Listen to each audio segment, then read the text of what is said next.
ఇప్పుడే ఒక వీడియో చూశాను. తెలంగాణ ముఖ్యమంత్రి రేవంత్ రెడ్డి మీద ఉస్మానియా యూనివర్సిటీ ఒక స్టూడెంట్ దాడి చేసి కొట్టినట్లు. అదే నిజమైతే నేను తీవ్రంగా ఖండిస్తున్నాను. కానీ ఇక్కడ ఇష్యూ ఏంటంటే ప్రజలు ఎందుకు రెచ్చిపోయి ఉన్నారు? 60 లక్షల మంది నిరుద్యోగులు ఎందుకు రెచ్చిపోయి ఉన్నారు?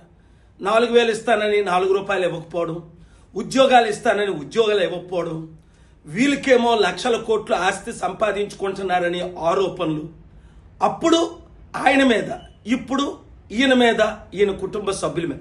అందుకే ఎంతో ప్రేమతో, గౌరవంతో ముఖ్యమంత్రి గారిని నేను 7 సార్లు కలవడం జరిగింది. గంటలు మేము కూర్చొని డిస్కస్ చేశాం.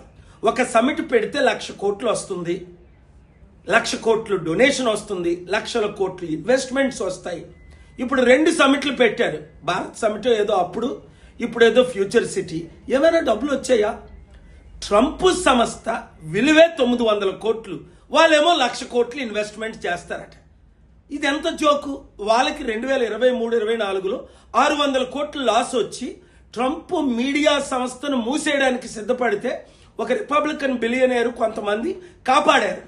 ఇలాంటి ఫేక్ అగ్రిమెంట్లు చేసి ఎంతకాలం మోసం చేస్తాం మనం? తెలంగాణని బంగారు తెలంగాణ చేస్తానని మాటలు ఇచ్చిన వారందరూ ఫెయిల్ అయిపోయారు. కనుక నిరుద్యోగులారా, చేయి చేసుకోకండి, ఎమ్మెల్యేలు కొట్టకండి. నాకు అర్థమైంది మీరు ఎందుకు కోపంగా ఉన్నారో, వాళ్ళు తరుముతున్నారు. ఎంపీలు కొట్టకండి, మినిస్టర్లు కొట్టకండి. కానీ వాళ్ళొద్దు, మనకి మార్పు రావాలి, చిత్తశుద్ధి ఉండాలి.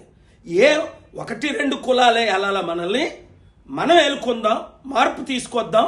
మీరందరూ గ్రూపులు పెట్టండి, క్యాంపెయిన్ చేద్దాం. ఈ వీడియో అందరికీ షేర్ చేయండి.